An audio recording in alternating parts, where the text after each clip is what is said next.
This is Ruth Brunner, and we are at Rain Dance Ted Sweetwater Grill with Ted Lind and Martin Lind.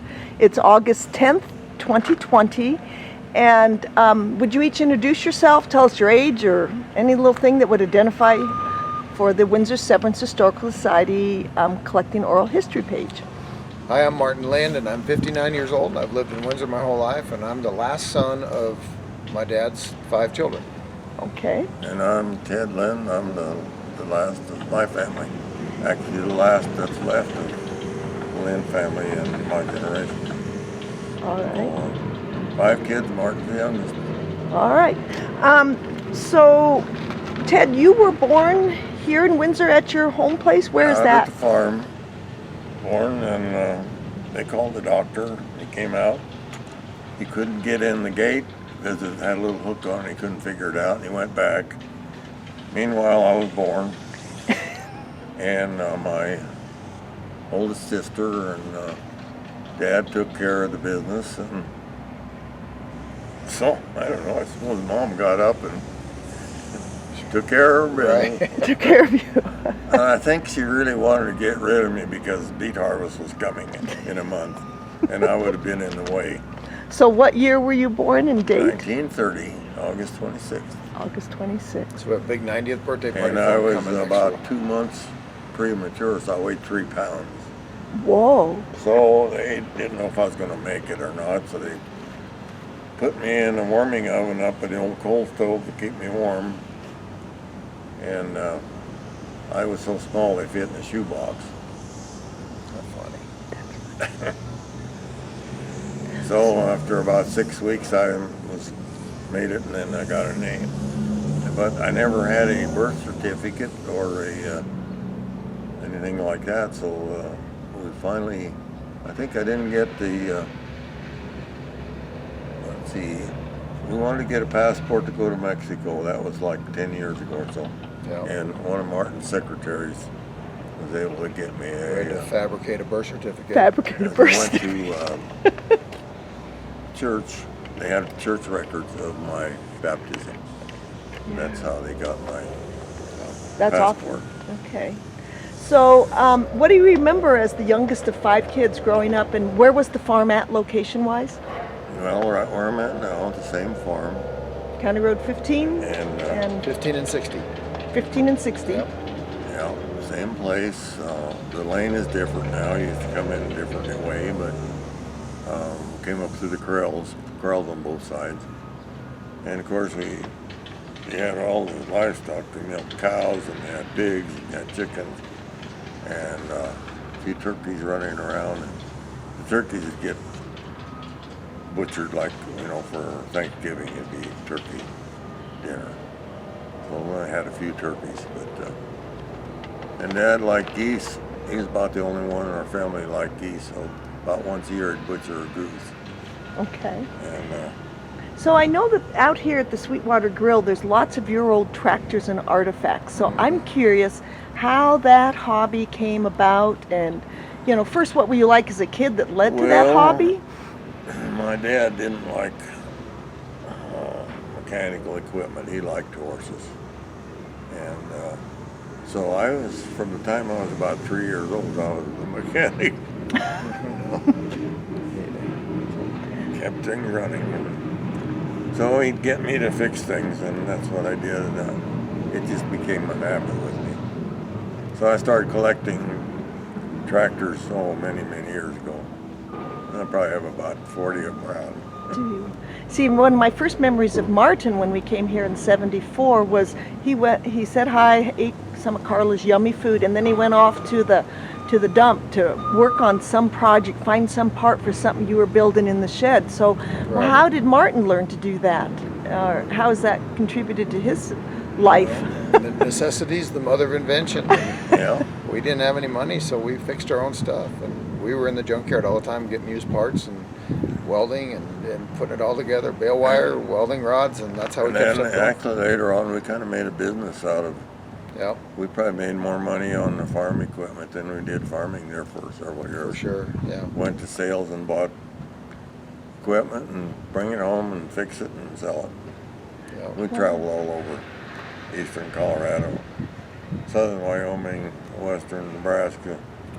We knew every road in the country. Yeah. Cool. So what do you think, what qualities did you learn from your parents, of values and morals and faith Well, that you passed on to Martin? Because this is our first intergenerational being pretty, interview too. tight with the money, it was hard for me to spend any money for a long time.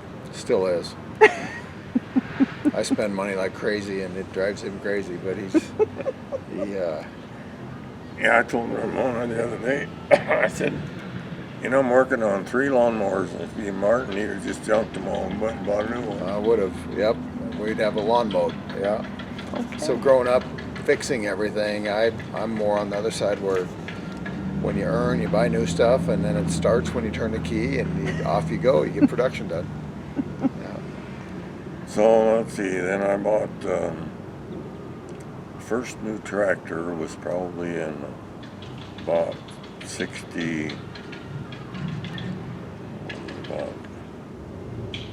71 or so when John Deere came out with the 4430s. That was the first new tractor I bought. Okay. That was a big spender then. Is that when you were married or? Oh yeah. Okay. So tell me about your wife, Carla, Well, and how you met. And I went to Johnstown School because Windsor wouldn't send a bus up the hill. That's So funny. Johnstown would come around the route here on 17 and around back, 17 to 15 and back. So there were 4 or 5 of us that got on the bus and went to Johnstown. And so, but we had most of our business was in Windsor, but high school was in Johnstown. So I got to know a lot of guys from both Windsor and Johnstown. And then when we'd get to running around, Wilbur Gephardt, remember him? mm-hmm. And Bill Frank and Jim Young, the 4 of us would run around together all the time. And so we started going to the Leaser's Corner Drug. which is now That the was it. Hawaiian Grill. Saturday evening, every night we'd go in there and all. Buy a 10-cent drink and spend the hour harassing the Speak up a waitresses. little louder. Well, one of them was Carla. Oh, And so finally one time, I think she was discussing, women were together, the girls, and they were discussing their boyfriend. Or they weren't really boyfriends. And they all decided, well, he's pretty nice. And Carla says, well, that Ted, he always pesters me and I don't like him. So actually, we were the only ones that stayed together. Or basically got married then, but neither one of us ever hardly dated anyone else, just the 2 of us. just the 2. All right. So- So, Martin, what do you remember about your parents? Well, they were Ward and June Cleaver. Warden. Yeah, we never saw them fight ever. It was a kind of a crazy, harmonious life that we had, and a lot of hard work. And I know my mom was really frustrated with the farm, so she went and got her degree and taught in Windsor schools for a lot of years. And there were a lot of years where she was, providing basic necessities that we just didn't have. So, but she, both of them worked their butts off their entire lives, and great ethical, hardworking Christian. Great values, great morals, and just taught us everything. Taught us how to be good humans. Yeah, I remember your mom fondly. So, and Yeah. Ted's humor. What kind of sayings do you remember around the house, or humor, or? Well, there was always laughter, but it was mostly about the people that were in our lives. We had some crazy hired men that were, a couple pickles short of a Happy Meal, and they created a lot of entertainment for us growing up. So there was always something pretty funny going on. Or dad's And dad was buy, always old musical instruments. yeah. So they always had guitars and banjo and everything else laying around. So Old you were violin. musical too, Ted, not just Carla? Right. Yeah. Always music in the house. Always a stray dog or a stray cat or something new. And stranger. A lot of strangers lived with us. Mom and Dad would go to town, and somebody at church would need a place to live, and next thing you know, we got a new sibling living with us. So it was like that all the time. That's wonderful. Yeah. That's wonderful. Well, we generous. tried to help people then. Sometimes it worked, sometimes it didn't. So Yeah. Yeah. more often it didn't work. Yeah. But you never know. They You never maybe quit, planted though. a seed. No, You know, yeah. they you get a didn't bad quit. one, and they would just keep getting more. One of the stories I can tell you about was a little guy by the name of Packy. And he was a brother to, his wife was Zeiler, Ron Zeiler's wife. Yep. And his name was Packy McCabe, and he was from Milwaukee. And he was in trouble from the time he was a little kid. So one time he comes out, and he stayed pretty much with us more than he did with his sister. And I had dry land 35 miles away or 40, and I'd go up there with him. He'd go with me, and I'd run the tractor all day. And one day I said, you know, you better watch, because there might be antelope, or you might see deer, or you never know what you're going to see out here. Because his dad had told him that, Yeah.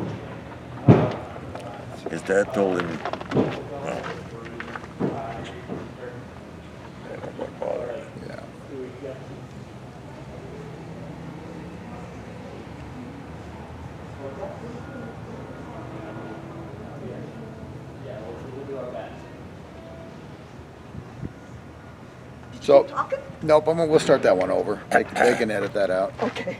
Sorry, we had the No, it's a little background noise is fun. Yeah. At least we're out here where there's Right. progress, Martin. Stuff going on, yeah. So you helped the guy out. So and his name was Patrick, I called him Packy. And so we're driving along up there, and here comes a herd of antelope across right in front of us. Wow, he'd never seen anything like that, because his dad told him, watch out for the Indians and the rattlesnakes if you go out to Colorado. And his dad was, flaky, I think. But anyway, we got out to look at the wheat field, and the wheat was almost ripe, and walked out a few feet, and here was a big deer, doe deer, jumped up, a little fawn, ran off, and his eyes are this big. Well, he stayed with us quite a lot, and then we thought maybe he'd be okay, and it was 10 years later maybe. Yeah. His mother called and wanted to know if he could come out, and said, well, sure. And he has been in big trouble, I mean serious trouble. And he is in Leavenworth now, life in prison. Oh. Yeah. Somebody. But yeah. They always let him in. They always let him in. Yeah. Yeah. Okay, so give me some of your best German Russian sayings that you used to say. The German, Russian, like food or what? Anything. Anything? Sayings that you might say when you're out farming and things were going good. Ach du lieber, no? You'd say that, or worse than that. Yeah. One time, my son John asked my dad, he says, what's the difference between high German and low German? Dad, he thinks about it a while. He says, well, here's what it's like. He says, if you're out shoveling manure, only he didn't call it manure, and you throw some on the wall, and then some of it falls on the ground, some of it sticks on the wall, it's still all horseshit. That was his answer. That was his answer. So, what kinds of, did you as kids have any free time to play or Oh, yeah, horse around or do any pranks? We go to the lake a lot. Yeah. A lot Oklahoma of swimming Lake? and a lot of fishing. So where I live now, Oklahoma Lake, that was our And playground. then Yeah. my uncle lived down at the river at the old whiting farm, and we used to go down there a lot, play in the river in summertime. When we'd explore the gullies, the hills, and one of my cousins, he was a little on the windy side, and he'd tell us stories and we'd believe him about how the Indians massacred a bunch of white people up there in that drawing. And so, it was things the kids do. We had a lot of fun there. We always heard stories, well, the Oklahoma school and then that bridge on County Road 13, there was a witch that lived under it or something? And or- there was Yeah, What- that used to be called the Witch. It's actually part of this property now, the Rain Dance property. Okay, But what was that it story? was just an old telephone building that was abandoned, and it's where the kids from all over would go party. And so that's all it was. That's why it was called the Witch House. Yeah, and there wasn't Okay. even a road. Yeah, there wasn't Yeah. even a road there. So it's you know, where Crossroads wasn't here when we grew No. up, and so all of this is all new. And There was a dirt road up past the that was a telephone building. They put in this telephone line from Cheyenne to Denver, World War II, for Wow. communication, safety thing or whatever, and it went right. It goes right through the east end and the west end of Windsor Lake, Right. Oklahoma Lake. Yep. So anyway, kids started using that for their partying, and it got pretty serious. They were doing sacrificing dogs and cats and stuff. And Yep. Oh, finally, our neighbor that owned the place, he tore the whole thing down. so Yeah, you get that's tired the of it. legend. That's the That's legend. the legend. Yeah. Oh, any other legends or stories we need to know about? Well, let's see. We've kept a lot of the artifacts from the Oklahoma school, where Dad and his siblings all went to school, and the Pooters school in Timnath named Bethke. Uh-huh. That was Dad's brother-in-law. That was my aunt's husband, and they met at the Oklahoma And school. he started teaching. That was his first teaching job, was at Oklahoma. So he was a School. teacher, and my oldest aunt was one of his students, and they got married. Was that And scandalous? then- I don't think back then. I don't think it was, because Helen would have been 18 or 19 by then. But he ended up becoming an iconic Pooter School District superintendent for many years, and they named schools after him. And then the purple curtain in the building there, that's out of the school. That was the curtain for the place. Okay, we'll take a picture. And of there's still one business in there. John Bruner is still in business on Main Street in Windsor. But the phone numbers are cute. It's, phone number 10, phone number 15. But that curtain's over 100 years old. Well, it's 130 years old, actually. The So, school was built in 1911. 1909. that. 1909. Okay. Yeah. But it's a crazy history. Dad literally, he jokes about it. His easy chair in the house he's in now is about 10 feet from where he was born. So in 90 years, he's moved 10 feet. That's progress. Never lived anywhere else either. That's progress. Lived on So, that farm his whole life. did you think that you would see the development that Martin has created out here in your imagination? No, nobody believed it. Yeah. It's hard for me to Yeah. see it all, but I think back to my dad or grandpa. There's no way they'd believe that. Yeah. In fact, my grandpa Frank, Frank Lind? Grandpa Frank was Mom's dad, Okay. Yep. His Last mom's name. dead. and he lived down there. Jim Porth lives in this house now. Jim Porth bought that house On 2nd Street. and remodeled it extensively. But one day we were out there, and we'd go down and visit him about once a week. And that was when they were during the Cold War, and these B-36s were leaving vapor trails. That was the first airplane that'd fly high enough to leave vapor trails. And so it was leaving these streaks, and he's looking at them and looking at them, looking at them. And he tells my mother in German that he'd never seen clouds like that before. Crazy, So isn't she said, well, it was airplanes and bombers. And he would not believe it. There's no way that he'd believe that anybody could do that. Because, for him, even just flying was pretty crazy. Yeah. But So to did be- any of your siblings go to serve in the wars, or? I had a cousin that got killed in World War II. That was Kurtz. Okay. That was. Well, you've got a big extended family. I know that Mrs. Kurtz, That's a different Kurtz. okay. This was Effie. Named Effie. Williams, her son. Yeah. That was my in-law. So. Yeah, he was the one that was killed, I think. Mm-hmm. Then your brother, Bill, served, And but Bill- he wasn't. Yeah, my sister Martha drove a staff car for the general when they had the prisoner of war camp over here. Oh, what do Well, you I- remember about the prison of war camp? No, I can tell you a story about that one. Yeah. she was a good driver and fast driver. The motor pool sergeant said, I'm not going to have any damn woman drive my cars.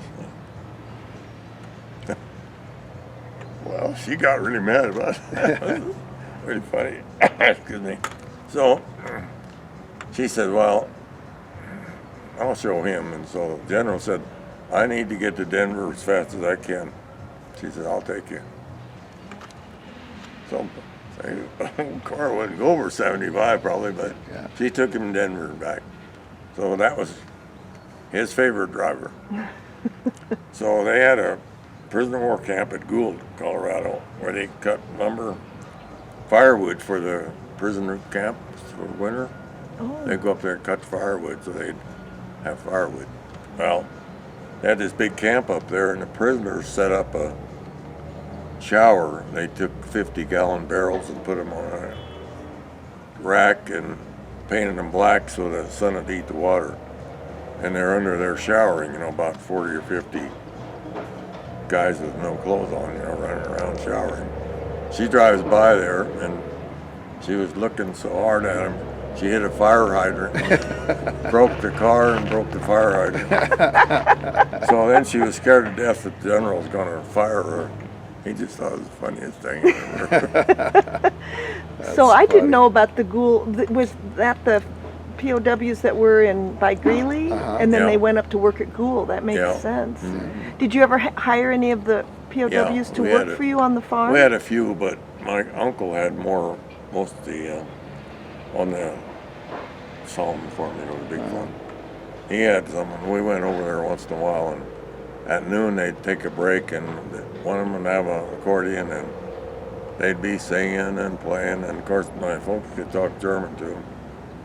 And they got along just fine, and they had a couple of guards there with carabines. If they wanted to run off, they could, but there's no place they're going to go. And, only there was one group of Germans over there that were Nazis, and they had a bad reputation. They wouldn't let them out of the camp. Really? Okay.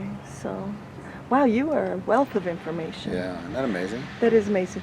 Ted, I'm very curious about your parents. When they came, did they have any? Were they have children? Were they married in Russia? No, Were they didn't know each other back in Germany, and were they in Germany or in Russia? in Russia, but my going way back, there was a Kaiser Lind that was one of the founders of the town of Denhof in Russia. And they were there about 200 years until this Russian thing blew up for them. And they came over in 1911 in separate boats. My dad and his brother was 3 years older, I think. That was Henry. They came over with their folks to Ellis Island, and the boys had pink eye. So they wouldn't let them come to the U.S. They sent the boys back. Well, they didn't have enough money for all of them to go back, so my grandpa Lynn somehow arranged to deal with the ship captain, and they wound up being on the ship like 6 weeks or so, and they came back, and they came to Galveston and came in there. Wow.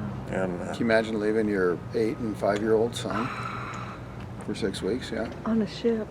so They they must have had been no well papers, behaved. no papers or anything. So the sailors dressed them up in sailor suits.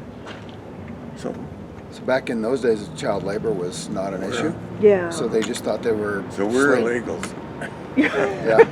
early illegals. Early yeah. illegals, yeah. When my mother's family, he was a miller in Russia. He had a flour mill and he made sunflower oil. He had the big house and he had a servant's house, and he was fairly wealthy. So he sold the little house and the mill. He's going to go back when the Bolsheviks get destroyed. He'd go back. Well, it didn't happen. So he lost everything. Well, he bought passage in Germany on a steamship to come to the U.S. When he got there, they'd get there on a train. They were cheated out of their tickets. And the only ship going to the U.S. was a coal freighter. And it was going to the Bahamas to deliver coal. So they were on this ship for 6 weeks. And it creaked and groaned. They got in Atlantic storms, and they were afraid the old ship was going to sink, you know, and scared to death. And they had to be down in the bottom. They couldn't live be up in the top with the first class people that were there. So they put them down in the hold, and I guess it was terrible. So and my mother said she'd never get it. Never get on a ship again. Never get on another ship. in her And that, life. ironically, that ship sank going back. So, Praise the Lord. Yeah. Praise the Lord Yeah. that you made it. Now I have to ask you because William Kurtz, you referred to him earlier. His mother was a Lind. How was she related to Who was you? that? William Kurtz, That was my mother's sister. your mother's sister. Okay. She was the oldest one. Yeah. Do you remember when? Because I used to help take care of. What was Mrs. Kurtz? Effie? Effie was the sister. Well, Effie was the mother's name too. Okay. Yeah, and then that was her daughter too. Yeah, it was her daughter. Okay, so that's why I was trying. And so that they never found the body after World War II, and how Oh, yeah, tragic that's that what was. I understood. They said he was in a tank and it blew up. Oh, Yeah. Well, that's Those were like tough times. Those were tough times Yeah. from all those, but All- yeah. then my uncle Philip Frank, he joined the Navy before World War II, and he went in the Navy with my brother-in-law, Carla's half-brother, that was Brinkman. Those two went off to the Navy because there was no jobs. It was during the Depression. So they spent time in the Navy, and then when their time was over, Philip, my uncle, was drafted into the Army as an interpreter so he was sent to Germany as an interpreter. Okay. Now you mentioned Carla. I remember when we would come up and see Carla from Denver. They lived on kind of where Lee Hardwood's floor is. They had That's the little the house. That That's they the had exact house. They had the little gas pump that you Yeah. put a quarter in and pump your gas. That's What do right. you remember about that? Did you go courting her there, or Oh yeah, I'd go down there and put in a dollar slug and ride around all night on a dollar. dollar slugging? Yeah. So that was our grandpa Brinkman, and he was a master gardener. So I was very little when he passed away, but I remember his gardens. They were just magnificent. He had the best garden in Windsor. Yeah. And he was the silver dollar grandpa. He would give us all silver dollars when we'd come over because he got them all from the gas pumps. From the gas pump, the silver dollar grandpa. Well, they took the silver dollars and they'd put slugs in, and later on, then if anybody put in a silver dollar, it'd keep that, and Yeah, they'd get a slug back. yeah. Okay. And the slug was the same weight, so it worked on the machine. Yeah. Now, why was there a gas station there on North 7th Street, just kind of by the lake? What was the highways and Well, infrastructure that was coming just into Highway town? 7 going north. Okay. Yeah, it went up to the old highway.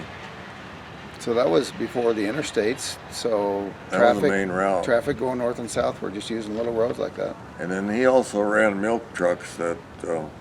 That's one reason he had the gas pump, because he could buy his gas that way, wholesale. So Okay. he had sell a little gas and had gas wholesale for his trucks. You know. Yeah, he was a real entrepreneur. Yeah. He just And did then any he'd deal. he bought quite a few farms on tax sales. He'd look at the tax records and find out what farms were up bankruptcy, and he bought the one out there where Carl Feldy had the farm, and up here where That one's by Severance. Okay. and then down here the farm that gravel pits are now, and Where the Buffalo Ridge, that one, he had You that had one. that one. He had farms all over. So, Martin, how did you get into the farm ground that Water Valley was originally developed on? Now, I know you've expanded onto some of Ted's farms, but what was the first farm ground that you acquired? So Water Valley belonged to Kodak. Before that, it belonged to the Great Western Sugar Factory. And before that, it belonged to the governor of Eaton, Ben Eaton. So it's only had 3 owners, and they were all giant, were corporate. And in the late 80s, Kodak was going through a lot of financial issues, and long story short, there was a opportunity to buy the 1,200 acres that's west of the railroad tracks, and so we put together a partnership quick. And I was just starting dabbling in water rights and land. We started farming out of high school out here, and I thought that was going to be my career. And we got hailed out a couple years in a row and had nothing, so we had farm auctions, sold it off, and I went and sold cars and trucks, and then but I always loved water rights and I loved the ag land. So over the next 30 years, every time I got a little bit ahead, I would talk one of these farmers into either owner carrying it or selling it to me. And it's been a 30-year trajectory. But most of the land that I bought up in this area there was no roads around it, so no one really could foresee what was coming. And I felt that I could see it coming. And then part of it was I bought a lot of farms that were owned by developers that really didn't have the same vision for Windsor, and they wanted to just put in very low income or just as cheap as stuff as they could do. And so we spent a lot of time trying to preserve Windsor's legacy for high quality growth and development. And so that was a real masterful thing until the recession, and then it was really a stupid thing because it almost got us, but we made it through it.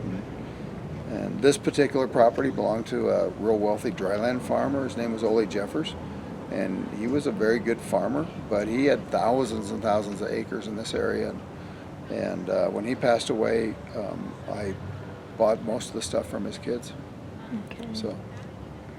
Wow, that's interesting. And now, tell about the gravel and sand pits. That was some of the first things we saw in Water Valley. The Kodak property was just rich with water rights and gravel, and so we really didn't know anything about the sand and gravel business, but I knew that the people that had been doing it did a really bad job of it. They would mine the gravel fence row to fence row and not leave any land for either deer migration on the river or just a nice place to build a house. So. And then they would put old car bodies along the side to keep the sides from sloughing in. So we came up with a reclamation plan that kind of looked like it would have been there 1,000 years, and that Mother Nature did it. And so we started our own mining company back in '91, and we became a fairly large mining company for about 12 years. He was a gravel salesman. I told Martin he was an expert in gravel sales. Mm-hmm. Finally found out all he knew about gravel was he used to drive on gravel roads. Right. Dad comes to me and says, "Hey, I have coffee every day with a guy, and he says he's an expert in gravel and wants a job from me, Vern Troutman." So I go have coffee with Vern, and I hire him. And he's a great guy. He's a great guy, and he was so we started selling gravel, and one day, I don't remember what happened, but I got mad at him about something. I said, "Vern, I thought you said you knew about gravel. You've been in it your whole life." He goes, "No, actually, I've been on it my whole life. I've been driving on gravel roads my whole life." That was his key. But you couldn't help but love him because he was a very good salesman. He could sell anything, and we just kept mining and selling, and we mined out millions and millions of uneconomical gravel. So it really wasn't making us money, but what it left was a beautiful place to build homes and fairways on the golf course, and